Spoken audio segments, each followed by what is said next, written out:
الحمد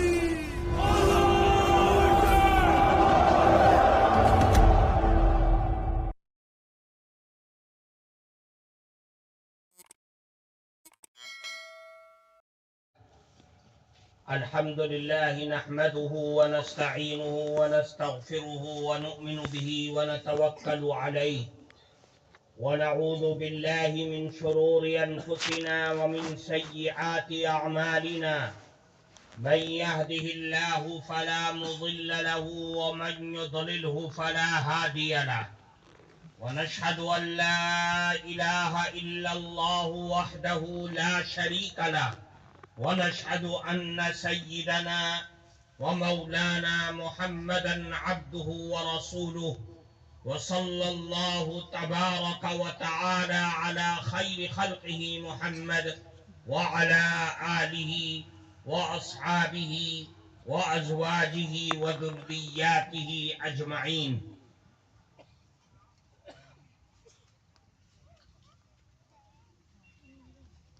أما بعد،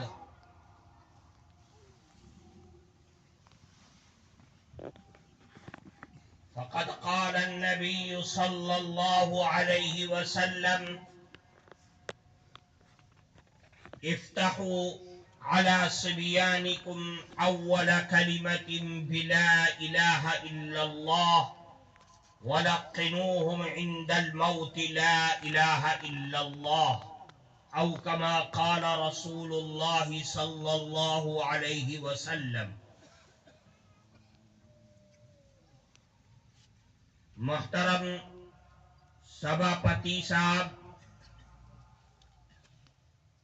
اسٹیج پر اپستت حضرات علماء کرام اور اس دینی محفل میں موجود ہمارے معزز بزرگوں، دوستوں اور عزیز طلباء اور ہماری مائیں بہنیں،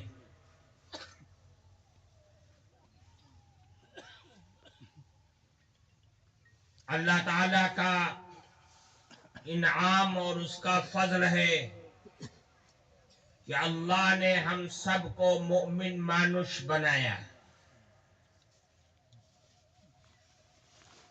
اور اللہ نے اپنے فضل و کرم سے ایمان کے بعد ہم تمام مومن مانوش کو دو چیزیں عطا کی.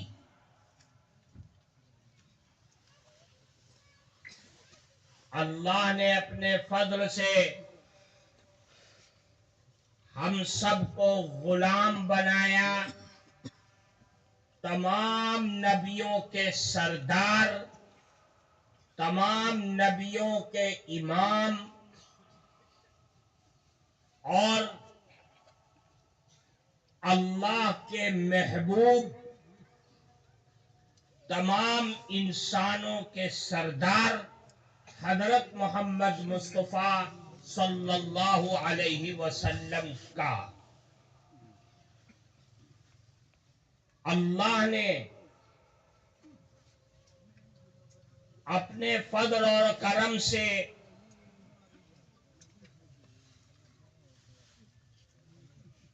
ہم سب کو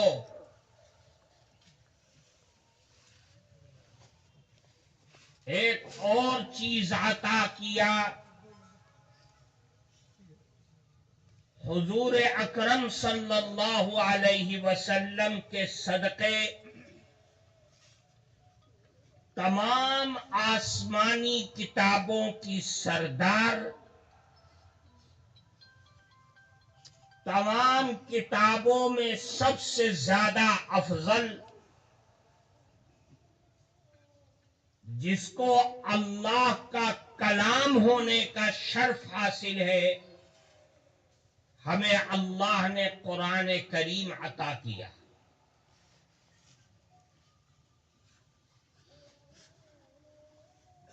یہ قرآن جو ان مدرسوں میں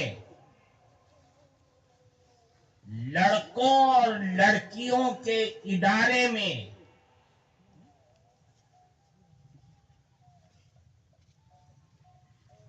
قرآن پڑھایا جاتا ہے، سکھلایا جاتا ہے، رٹایا جاتا ہے، حفظ کرایا جاتا ہے. یہ قرآن اللہ کی کتاب ہے. ہر مسلمان مرد اور عورت، ناری ہو یا پروش، سب کو سیکھنا، سب کو پڑھنا، قرآن کا سمجھنا ہر مسلمان مرد اور عورت پر فرض ہے. اگر کوئی مومن مسلمان ناری یا پروش قرآن سے الگ ہو کر کے زندگی گزارتی ہے تو اس کی دنیا، اس کی قبر اور اس کی آخرت سب برباد ہو جائے گی. اللہ نے یہ کلام حضور کے صدقے میں جو ہمیں اور آپ کو عطا کیا ہے، یہ قرآن، یہ اللہ کا کلام بڑی شکتیشالی چیز ہے، بڑی طاقتور چیز ہے. اس کے ایک ایک آیت، ایک ایک لفظ، ایک ایک شبد میں جو اللہ نے طاقت رکھی ہے، وہ طاقت دنیا کے کسی بم، میزائل، ایٹم بم، دنیا کی کسی طاقت میں وہ طاقت نہیں ہے. وہ چیز چاہے دنیا کے اعتبار سے کتنا ہی مضبوط ہو، لیکن قرآن کی طاقت کے آگے سب فیل ہے. اس دنیا میں حضور پاک صلی اللہ علیہ وسلم پر جب قرآن نازل ہونا شروع ہوا، حضرات صحابہ کرام نے قرآن کو سیکھا اور قرآن کو لے کر کے مکہ سے نکل کر کے باہر آئے. جہاں گئے، جس کو قرآن کی آیات سنا دیا، جس نے اپنے کانوں سے اللہ کا کلام سن لیا، اس کی دل کی دنیا بدل گئی. جو بڑے سے بڑا دشمن تھا اللہ کے نبی کا، جب اس نے قرآن سنا، اس کے دل میں رسول اللہ کی محبت پیدا ہو گئی. قرآن نے بڑے بڑے صحابہ کو پیدا کیا. قرآن نے حضرت عمر رضی اللہ تعالی عنہ کو عمر فاروق بنا دیا، خلیفۃ المسلمین بنا دیا، اور ایسا انسان بنا دیا کہ رسول اللہ نے یہ فرمایا کہ اگر میرے بعد کوئی نبی دنیا میں آتا تو نبوت ملتی تو عمر فاروق کو نبی ہوتے، عمر فاروق کو نبوت ملتی. یہ برکت تھی کس کی؟ یہ قرآن کی برکت تھی. قرآن کی آیات میں جو انہوں نے اپنی بہن اور بہنوئی کی زبان سے سنا تو جا رہے تھے رسول اللہ کو قتل کرنے، رسول اللہ کی دشمنی اپنے انتر میں لے کر کے جب قرآن کی آیات سنی تو اسی انتر میں رسول اللہ کی محبت بھر گئی اور مسلمانوں کے امام بن گئے اور ایسے امیر المؤمنین بنے کہ قیامت کی صبح تک ان جیسا آدمی دنیا میں پیدا ہو ہی نہیں سکتا. یہ برکت تھی قرآن کی.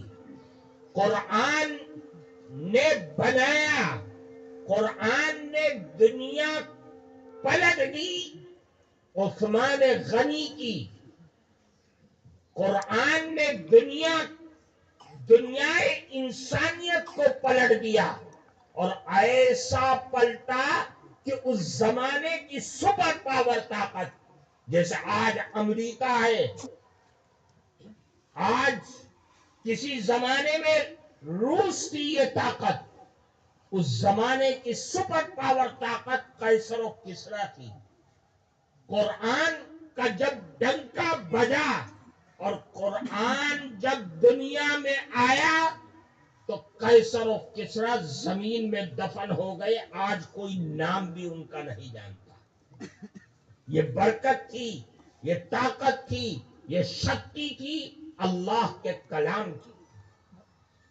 اللہ کے کلام کی طاقت یہ ہے کہ اللہ کے نبی نے فرمایا الا انہا ستکون فتنہ، اے لوگوں آگاہ ہو جاؤ۔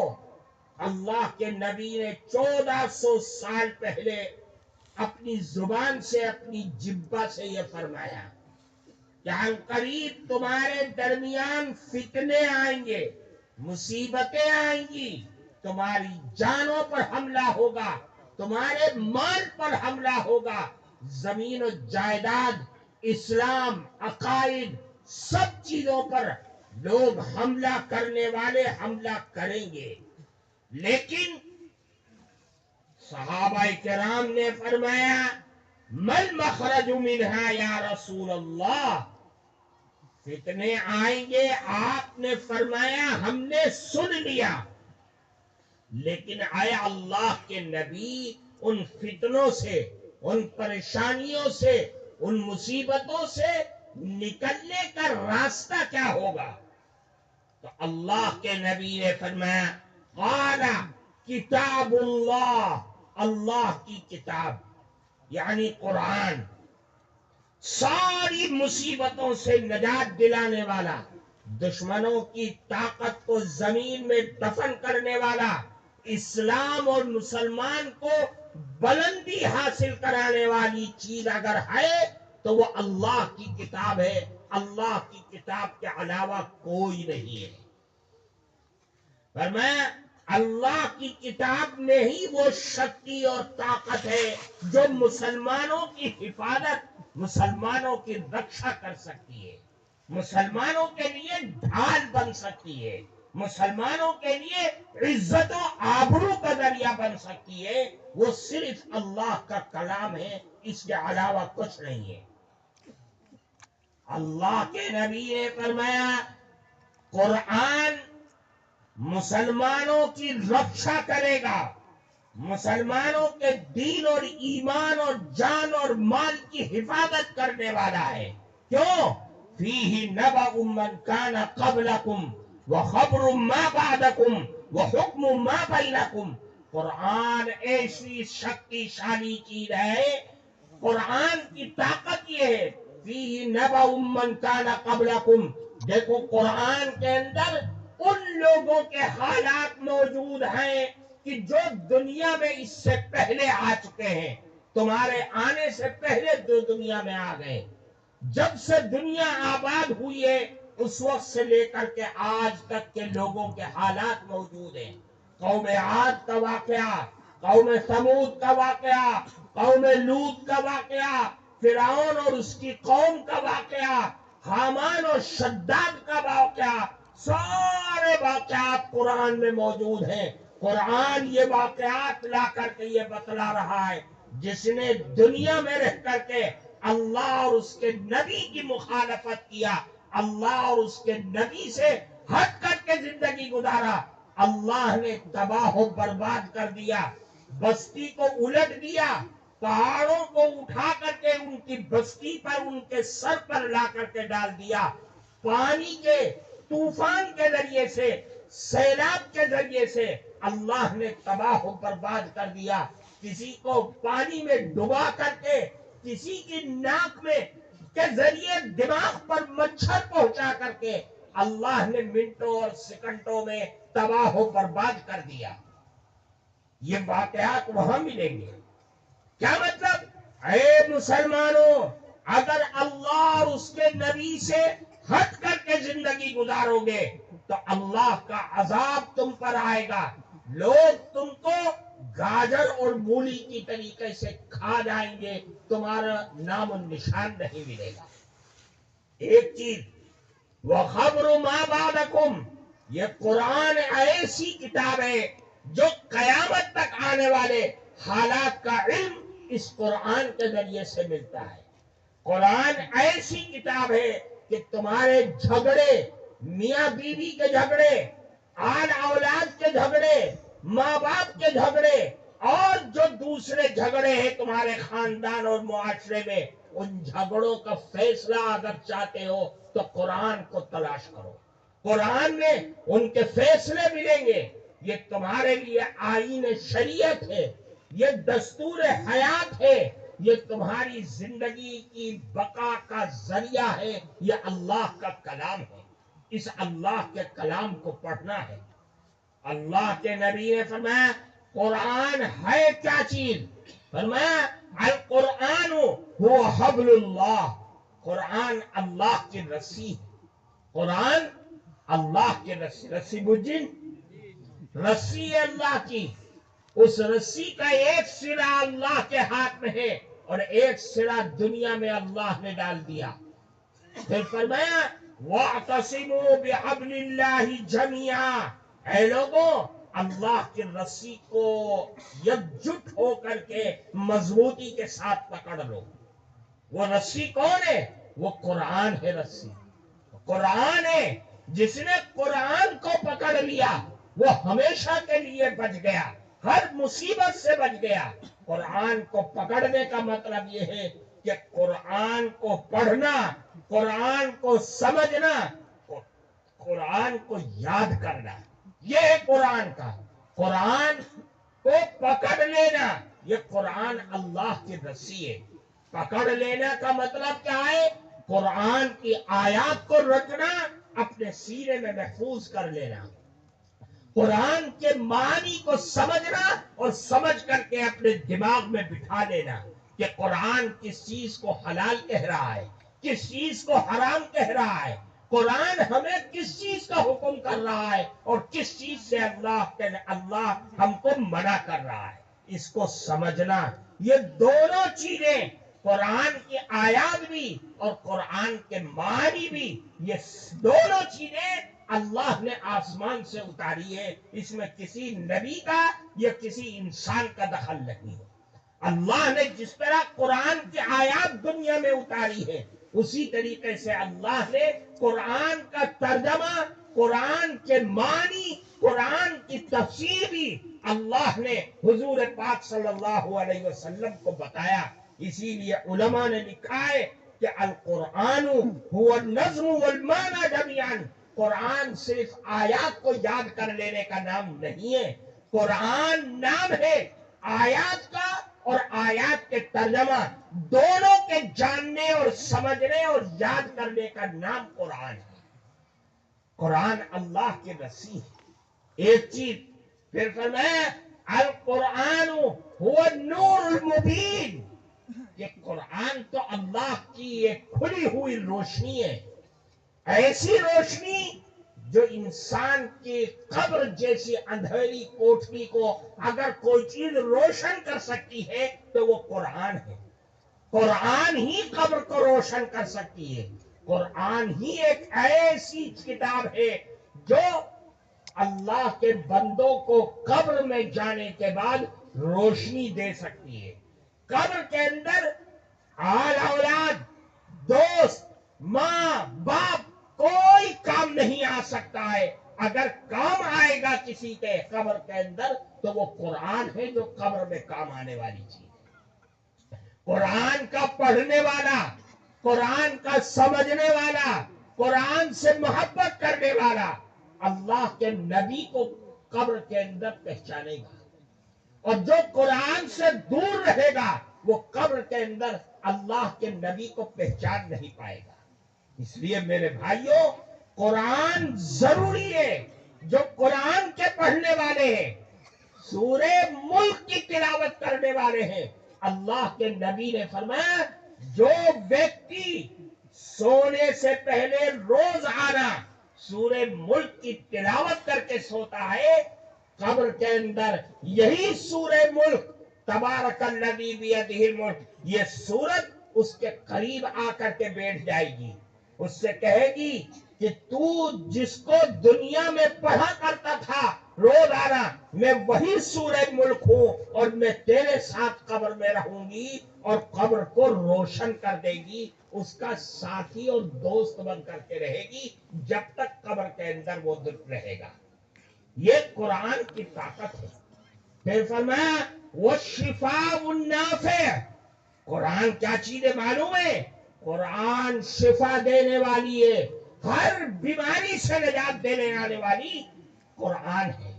جس نیت سے قرآن پڑھا جائے گا، اللہ کے نبی نے فرمایا اسی نیت کے اعتبار سے تمہیں فائدہ پہنچے گا، تمہاری بیماری دور ہوگی اور اللہ کی طرف سے شفا مل جائے گی۔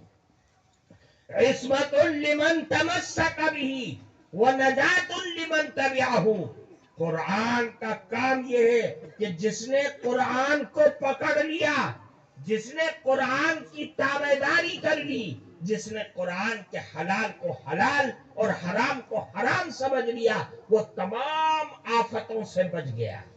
جس نے اس کی اتباع کر لی، اس نے نجات پالی، دنیا میں بھی اور آخرت میں بھی نجات پالی۔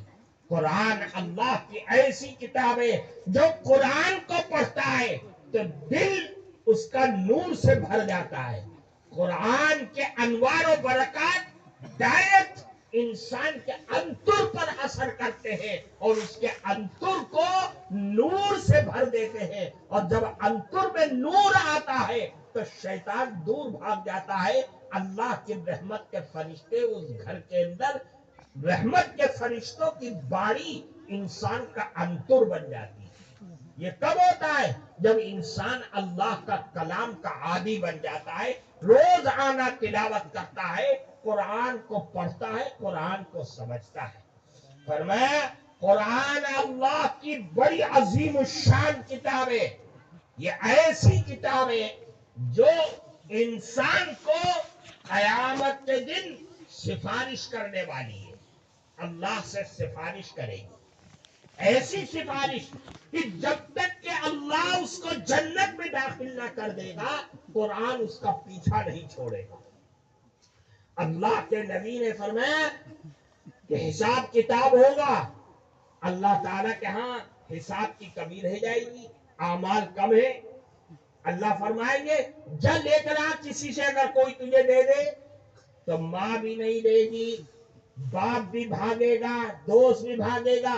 قرآن کہہ رہا ہے وہ دن ایسا ہوگا یوم یفر المرء من اخیہ و امیہ و ابیہ و صاحبتہ و بنیہ، ہر آدمی جان چرائے گا۔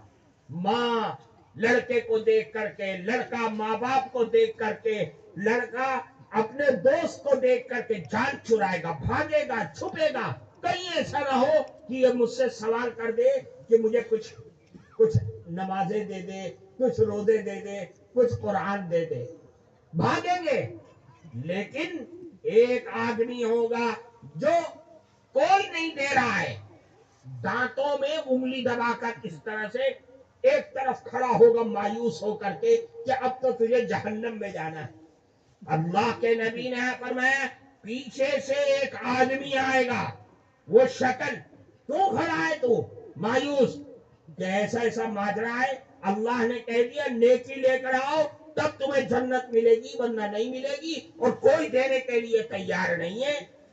اللہ کے نبی نے فرمایا وہ کہے گا اچھا تو مجھے پہچانتا ہے؟ ہمیں تو نہیں پہچانتا، تم کون ہو؟ میں نے تو دنیا میں نہیں دیکھا۔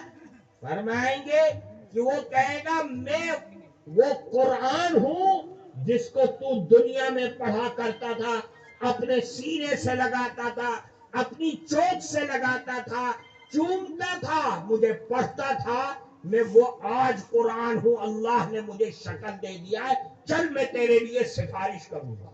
تو قرآن اس آدمی کا، مانوش کا ہاتھ پکڑ کر اللہ کے دربار میں لے جائے گا، کہے گا اے اللہ اگر تجھے اس آدمی کو جہنم میں ڈالنا تھا تو اس کی زبان سے مجھ کو کیوں پڑھوایا، اس کے سینے میں مجھ کو کیوں رکھا، یہ دنیا میں میرا خیال کیا کرتا تھا، اے اللہ آج تو اس کو نجات دے دے اور جنت میں داخل کر دے، جنت میں چلا جائے گا۔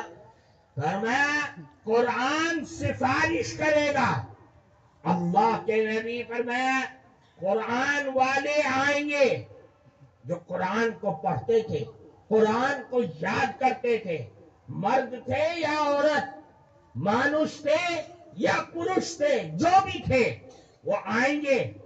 قرآن کہے گا یا ربی خلی، اے میرے پروردگار، اے پربھو اس کو تاج پہنا دیجئے، مکٹ پہنا دیجئے۔ قرآن کہہ رہا ہے اے اللہ اس کو مکٹ پہنا دیجئے، سر پر مکٹ پہنا دیں گے، قرآن کو سکون نہیں ملے گا، پھر کہے گا یا ربی زدو، اے پروردگار عالم اور زیادہ اس کو انعام دیجئے، پرسکار دیجئے۔ اچھا پھر اللہ فرمائیں گے فَيُلْبَسُ حُلَّةُ الْكَرَامَةِ، اللہ کے نبی نے فرمایا کہ اس قرآن والے کے اوپر چادر ڈال دی جائے گی عزت کی، جیسے یہاں ڈالتے ہیں نا، آپ لوگ کے یہاں رواج ہے نا، گمچھا ڈالتے ہیں، چادر ڈالتے ہیں، اسی طریقے سے اللہ اس صاحب قرآن، حافظ قرآن، قرآن پڑھنے والے کے سر پر پاؤں تک چادر ڈال دیں گے، عزت کی چادر، بزرگی کی چادر، کرامت کی چادر ڈال دیں گے۔ پھر بھی قرآن کو سکون نہیں ملے گا، قرآن پھر کہے گا یا ربی ارضا عنہ، اے پروردگار عالم آپ اس سے راضی بھی ہو جائیے۔ پھر اللہ وہی اعلان فرمائیں گے کہ فیرضا عنہ، اللہ اس سے راضی ہو جائیں گے اور فرمائیں گے اے قرآن والے اقرا ورقا ویزاد بکل آیت حسنہ، اے پروردگار عالم اللہ فرمائیں گے کہ میں اس سے راضی ہو گیا ہوں، اور قرآن پڑھتا چلا جا، چڑھتا چلا جا، چلتا چلا جا، ہر آیت کے بدلے تجھے نیکیوں پہ نیکیاں ملیں گی۔ اب سوچ لو 6666 آیتیں ہیں، ہر آیت الحمدللہ رب العالمین ایک نیکی لکھ دی، ایک باڑی اس کا بنا دیا، ایک باغ بنا دیا۔ اللہ تو بہت بڑا داتا ہے نا، اللہ تو کیا پرسکار دے دے کچھ پتا ہے؟ باڑی دے دے، باغیچہ دے دے، کچھ دے دے، اس کے لیے کوئی چیز نہیں ہے، ہر آیت کے بدلے اس کے لیے ایک ایک باڑی، ایک ایک باڑی، ایک ایک، جہاں چاہے وہاں رہے، جہاں ٹھہر جائے وہاں رہے، جہاں اس کے قرآن کی آخری آیت ہوگی اصل باڑی اس کی وہ ہوگی، کبھی یہاں رہے گا، کبھی وہاں رہے گا، کبھی اس کی شان ہے چاہے جہاں رہے۔ تو یہ قرآن کی برکت ہے، یہ قرآن کا احساس ہے۔ میرے بھائیوں، اللہ کی کتاب سے جڑنا، اللہ کی کتاب سے تعلق پیدا کرنا، یہ ہم سب کے لیے لازم اور ضروری ہے۔ جس طرح نماز پڑھنا ضروری ہے، اسی طریقے سے اللہ کے کلام کو پڑھنا بھی ضروری ہے۔ جو ویکتی اللہ کے کلام سے دور بھاگتے ہیں، جوان ہو گئے قرآن پڑھنا نہیں آتا، بوڑھے ہو گئے قرآن پڑھنا نہیں آتا، ان کا دل، ان کی زندگی سب مردہ ہے، سب مردہ، جیسے وہ آدمی مرا ہوا ہے ویسے ہی مانا جائے گا۔ اور جو قرآن پڑھنے والے، قرآن سے تعلق اور محبت رکھنے والے ہیں، وہ زندہ ہیں، کیونکہ قرآن ہمیشہ زندہ رہے گا، قرآن ہمیشہ آباد رہے گا، اور جو ویکتی، جو قوم اس قرآن سے جڑ جائے گی وہ بھی زندہ رہے گا، ہمیشہ آباد رہے گا، اس کی زندگی میں نور ہی نور رہے گا، قبر میں جائے گا وہاں بھی نور رہے گا، آخرت میں جائے گا کھڑا ہوگا جب قیامت کے دن وہاں بھی نور اس کے ساتھ لگا رہے گا، کیونکہ یہ دنیا میں قرآن پڑھا کرتا تھا۔ اس لیے میرے بھائیوں قرآن پڑھنا ضروری ہے۔ جن جوانوں نے قرآن نہیں پڑھا وہ مرنے سے پہلے پہلے قرآن پڑھنا سیکھ لیں، کوئی شرم کی بات نہیں ہے۔ حضرات صحابہ کرام بوڑھے ہو گئے، چلا نہیں جاتا، سواری پر سوار ہو کر کے دور دور جاتے تھے لوگوں کے پاس قرآن کریم سیکھنے کے لیے، قرآن کریم پڑھنے کے لیے۔ صحابہ کرام نے قرآن پڑھتے پڑھتے سیکھتے سیکھتے دنیا سے چلے گئے، اور قرآن پڑھتے پڑھتے ان کی جان ختم ہو گئی، لیکن قرآن سے عشق اور محبت ختم نہیں ہوا۔ اس لیے میرے بھائیوں قرآن پڑھنا، یہ دینی مدارس لڑکے کے ہوں لڑکیوں کے ہوں، یہ سارے کے سارے بہت اہم ادارے ہیں، عظمت والے ہیں۔ جس طرح قرآن زندہ رہنے والا ہے، یہ ادارے جہاں قرآن پڑھایا جاتا ہے یہ بھی زندہ رہنے والے ہیں۔ یہ ہمارے لیے پاور ہاؤس ہے، یہ اسلام کے قلعے ہیں۔ یہاں قرآن پڑھنا سکھایا جاتا ہے، مسائل بتلائے جاتے ہیں، تو ہم ان نمازوں کو یہاں سیکھ کر کے ہمارے بچے مسجد میں جا کے نماز پڑھتے ہیں، یہاں سے روزے سیکھتے ہیں رکھنا اس کے مسائل کو، تو رمضان کا مہینہ آتا ہے تو روزے رکھتے ہیں، یہاں سے مرنے اور جینے کے احکام سیکھتے ہیں، تو دنیا والوں کے درمیان میں جا کر کے ان احکام کو پر عمل کرتے ہیں۔ اس لیے میرے بھائیوں مدرسوں کی حفاظت، مدرسوں کی دیکھ ریکھ کرنا، اپنے آنے والے بچوں کو قرآن کی تعلیم سے وابستہ کرانا ہر مسلمان مرد اور عورت کی، ہر ماں باپ کی ذمہ داری، فرض عین ہے۔ جو ماں باپ اپنے بچوں کو قرآن کی تعلیم سے دور رکھیں گے، دین کی تعلیم سے دور رکھیں گے، وہ ماں باپ ظالم کہلائے جائیں گے، وہ اللہ کے دربار میں مجرم کہلائے جائیں گے۔ ان کے جرم کا بدلہ اللہ کے دربار میں سوائے سزا کے کچھ نہیں ہو سکتا ہے، سوال کیا جائے گا تمہیں میں نے اولاد دی تھی، یہ اولاد ماں باپ کے لیے امانت ہے، ان امانت کو اگر دین کے راستے پر نہیں چلایا، دین نہیں سکھایا، قرآن نہیں سکھایا، تو یاد رکھیے اللہ کے دربار میں اس کا حساب دینا پڑے گا، اس کا حساب دینا پڑے گا۔ اس لیے میرے بھائیوں یہ مدارس اسلامیہ کی، چاہے وہ لڑکوں کے ہوں چاہے وہ لڑکیوں کے ہوں، یہ ہم سب کی ذمہ داری ہے۔ کوئی سرکار کوئی حکومت ہمیں مدرسے بنا کے نہیں دے گی، مدرسوں کے اخراجات نہیں دے گی، جو دیتی تھی وہ بھی بند کر دیا، اور آگے بھی کوئی امید نہیں ہے۔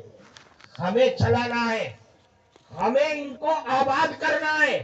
ہم کھائیں گے کم، پہنیں گے کمزور کپڑے، سستے کپڑے جس سے بدن چھپ جائے، پیٹ میں پتھر باندھیں گے، لیکن یاد رکھو اور یہ عہد کرو کہ ہم اپنے بچوں کے لیے دینی مدرسے، دینی اسکول، دینی کالج ہم دنیا میں کھولیں گے، اس کے لیے محنت کریں گے۔ جس طرح ہم مدرسے بناتے ہیں اسی طریقے سے ہمیں اسکول بھی بنانا پڑے گا۔ ہم نے دیکھ لیا آزادی کے بعد سے اب تک ہم مدرسوں میں لگ گئے، مدرسے والے مدرسے میں لگ گئے، اسکول بنانا چھوڑ دیا، فکر چھوڑ دی۔ آج ہمارے بچے اور بچیاں غیروں کے اسکول اور کالجوں میں جا کر کے اپنے ایمان کا اور دین کا سودا کر رہے ہیں۔ ہمیں زندگی کو پلٹنا پڑے گا، ہر کمیٹی کو، علاقے کے ہر ذمہ دار کو یہ سوچنا اور سمجھنا پڑے گا، جس طرح ہم مدرسے بنا رہے ہیں ہمیں مدرسوں ہی سے لگا ہوا الگ سے اسکول کی عمارت بنانی پڑے گی، جہاں ہم اسکول چلائیں، بچوں کا الگ بچیوں کا الگ۔ اگر ہم نے اس کے بارے میں فکر نہ کیا اور دنیا والوں کے بھروسے ہم بیٹھے رہے تو آنے والے حالات اور خراب سے خراب اور بد سے بدتر آئیں گے۔ اس لیے میرے بھائیوں میں اس علاقے کے ذمہ داروں سے، اسٹیج پر بیٹھے ہوئے علماء سے، کمیٹی کے لوگوں سے، اس مدرسے کے لوگوں سے میں یہ بھی کہوں گا کہ آپ کے پاس اگر جگہ ہے تو اسکول کی عمارت ضرور بنائیے، جہاں بچوں کو الگ اور بچیوں کو الگ تعلیم دی جائے۔ یہ جمعیت علماء کا فرمان ہے، یہ مولانا سید ارشد مدنی دامت برکاتہم کا اعلان ہے کہ ہم نے جس طریقے سے اب تک مدرسے بنائے ہیں، ہمیں عصری تعلیم کے لیے اسکول بھی بنانے پڑیں گے، کالج بھی ہم کو بنانے پڑیں گے، لڑکوں کا الگ اور لڑکیوں کا الگ، تاکہ ہمارے بچے جس طرح دین سیکھ کر کے حافظ قرآن اور عالم بن رہے ہیں، ہمیں بچوں کو دین سکھلا کر کے دیندار ڈاکٹر بھی بنانا ہے، دیندار انجینئر بھی بنانا ہے، دیندار پولیس محکموں میں پولیس کے ذمہ دار اور دروغہ سے لے کر کے ایک سپاہی سے لے کر کے ہائی کمان کے لوگوں تک ہمیں اپنے افراد تیار کرنے ہیں، تاکہ دین جب ہوگا، مذہبی آدمی جب کسی تھانے میں رہے گا تو وہ جرم نہیں کرے گا اور نہ جرم ہونے دے گا، کیونکہ دین اس کے اندر موجود ہے۔ اس لیے میرے بھائیوں، ہمیں ہر محکمے کے لیے افراد کی ضرورت ہے۔ وہ افراد ہمیں ملیں گے کہاں سے؟ اس دینی اسکول سے، اس دینی کالج سے ہم کو ملیں گے، اس کے علاوہ کہیں نہیں۔ یہ دنیا کے اسکول اور کالج یہ آپ کو دین اور مذہب نہیں سکھائیں گے، یہ آپ کو ڈرگس کرنا سکھلائیں گے، یہ نشہ کرنا سکھلائیں گے، یہ بھرشٹاچار کرنا سکھلائیں گے۔ یہ آپ کو ڈگری تو دے دیں گے، آپ ڈاکٹر اور انجینئر تو بن جائیں گے، لیکن آپ کے دین اور آپ کے مذہب کا کوئی پتہ نہیں رہے گا۔ اس لیے میرے بھائیوں، ہم سب کو اس میدان میں آنا پڑے گا، اور میدان میں آ کر کے ہم سب کو کام کرنا پڑے گا۔ مدرسوں کے ساتھ ساتھ اسکول بھی کھولنا پڑے گا، بچوں کا الگ اور بچیوں کا الگ، تاکہ پردے میں رہ کر کے ہماری بچیاں، پردے کا عادی بن کر کے ہماری بچیاں اسکول اور کالج میں پڑھ سکیں۔ اللہ تعالیٰ ہم سب کو عمل کی توفیق عطا۔ میری بات سمجھ میں آ رہی ہے نا؟ یہ بنات کا مدرسہ ہے۔ کس کا مدرسہ ہے؟ بنات کا مدرسہ ہے۔ اس مدرسے کو کون چلائے گا؟ سرکار چلائے گی، ہم اور آپ چلائیں گے۔ اس لیے میرے بھائیوں، یہ سارے لوگ جتنے بیٹھے ہیں، یہ پورے علاقے کے لوگوں کی ذمہ داری ہے کہ ہم اپنے بنات کے مدرسے کے لیے جتنا زیادہ سے زیادہ ہو سکتا ہے دان کریں۔ جتنا دان کرو گے، اللہ تعالیٰ اتنا ہی تمہارے دان کو قبول کرے گا اور اتنا ہی زیادہ دے گا۔ بجن تو اب آخر میں ہم سب اپنی جیب میں ہاتھ ڈالو اور جتنا ہو سکتا ہے اپنے بنات کے مدرسے کے لیے دو۔ چلو بھائی اٹھو، بھیجو رومال لے کے اٹھاؤ بچوں، کوئی جائے نہ بالکل بھی، اپنی جیب میں ہاتھ ڈالو سب لوگ، তাড়াতাড়ি করেন। আশাবাদের সবে হুজুরের বাদ বুঝছই, যদিও ভাষা উর্দু কিন্তু বুঝাইছেন এই মাদ্রাসার পরিচালনা করার দিকে ইঙ্গিত দিছেন যে যারা যারা এই মাদ্রাসায় সাহায্য করতে চাইতরা যদি সাইন বড় অ্যামাউন্ট হুজুরের আতো দিতে দিতে পারবা, নাম আর ঠিকানা কইবা, জাস্ট আমরা লিখে রাখবো আর হযরতের কাছে টাকা দিলে। আর তালবাই কেরামের হলে দরখাস্ত আপনাদের কাছে যে রুমাল লইয়া উঠোই, যারা পিছন দিকে আছেন এরা পিছন থেকে সামনের দিকে আও, আর যারা সামনের দিকে আছো এরা সামনে থেকে পিছন দিকে যাও, তাহলে এক গুড়া কাম হয়ে যাব। আইয়া যাবাত লাগলে বা গিয়া আবাদ লাগলে কাম হইতো না, কষ্ট হয়ে যাব। এর লাগে পিছনে দুইজন খাড়াও আর সামনে থেকে দুইজন খাড়াও, এরাও দিক থেকে যাও এরাও দিক থেকে আও।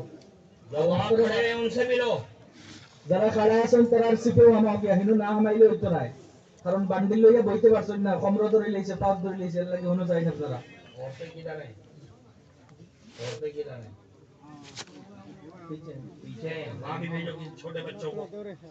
একজন ছোট্ট মানুষ যাও, আপনারা যেখানে মহিলা সকল আছেন ওয়াজ শোনার লাগে জমিছেন তার কাছ থেকে হলো তারাও দিবা, যার তৌফিক আনমান পারেন আল্লাহ আসতে দিবা। যাও ছোট ছোট চারজন তালবা যাও। যদি কেউ বড় অ্যামাউন্ট দিতে চাও ছোট ছোট সব যাও, কোনো অসুবিধা নাই, যাও আপনারা। যদি কেউ বড় অ্যামাউন্ট দিতে চান তো হযরতের আনিয়ে আতো আনিয়ে দিলাই, কারণ এর মধ্যে বরকত রহমত। আল্লাহ খের ফরমায়, আল্লাহ কবুল ফরমায়। আল্লাহুম্মা আমিন।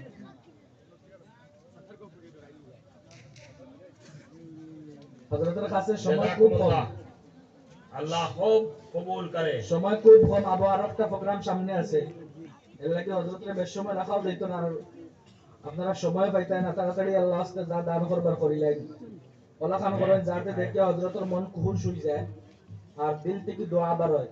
জুবান দ্বারা তো দোয়া দিবাও, দিল থেকেও দোয়া বার হইতে ওলা খান হাদিয়া দেই। হ্যাঁ? কারণ এটা দিনী মাদ্রাসা হল আপনার আর আমার পয়সা, জবর পয়সা দি, বন্ধের ক্ষেতর পয়সা দি, চাউল ডাইল দিয়ে ওটা দিয়ে চলতো। এটা সরকারি কোনো অনুদানও নাই আর কোনো বড় বিজনেসও নাই। এটা ইদারা হল, এটা খালি আল্লাহর উপরে তাওয়াক্কুল করনেওয়ালা ইদারা হল। এর লাগে আপনারা যত দান করবা এটা ইদারা হল চালাইতে মুনতাজিমিন হলে তারা আরো সহজ হইব, তারা চালাইতে সময় আরো সুন্দর। اللهم إني أشهدك أنت الله لا إله إلا الله وحده لا شريك له وأشهد أن محمدا عبده ورسوله اللهم صل على سيدنا ومولانا محمد وعلى آله وأصحابه أجمعين. اے اللہ آپ ارحم الراحمین اکرم الاکرمین ہیں. اے اللہ آپ بادشاہوں کے بھی بادشاہ ہیں. اے اللہ ہم سب کے حال پر رحم فرما دے، کرم فرما دے، ہم سب کے گناہوں کو اپنی دریائے رحمت سے معاف فرما دے. اے اللہ اس مدرسے کو خوب ترقی عطا فرما دے. یہاں پڑھنے والی تمام بچیوں کو دین کی داعیہ اور دین کی محافظہ بنا دے. اے اللہ دین پر عمل کرنے والیاں بنا دے. اے الہ العالمین معاشرے کے رسم و رواج کو دور کرنے والیاں بنا دے. قرآن کا عاشقہ بنا دے، قرآن کی عاملہ بنا دے. اے الہ العالمین تو اپنے رحمت اور کرم سے سب کو نواز دے. اے اللہ اس بنات کے مدرسے کے لیے یا کسی بھی مدرسے کے لیے جو لوگ دان دیتے ہیں اور آج دیا ہے یا اس سے پہلے دیا ہے یا آگے دیں گے، اے اللہ سب کو قبول فرما لے. اے اللہ دان دینے کو قبول فرما لے. اے اللہ اس دان کے صدقے میں ان کے روزی روٹی میں برکت پیدا فرما لے. اے اللہ اس دان کی برکت سے ان کے ماں باپ، دادا دادی، نانا نانی جو دنیا سے چلے گئے، اے اللہ ان کی مغفرت فرما دے، ان کے قبر کو نور سے بھر دے. اے اللہ انہیں جنت الفردوس میں جگہ مرحمت فرما دے. اے الہ العالمین اپنی رحمت اور کرم سے جتنے لوگ اس جلسے میں موجود ہیں، اے اللہ سب کو صحت و سلامتی عطا فرما دے. اے اللہ سب کی جائز ضرورتوں کو پورا فرما دے. اپنی رحمت اور کرم سے ہم سب کے یہاں جمع ہونے کو قبول فرما دے. وصلی اللہ علی النبی الکریم برحمتک یا ارحم الراحمین.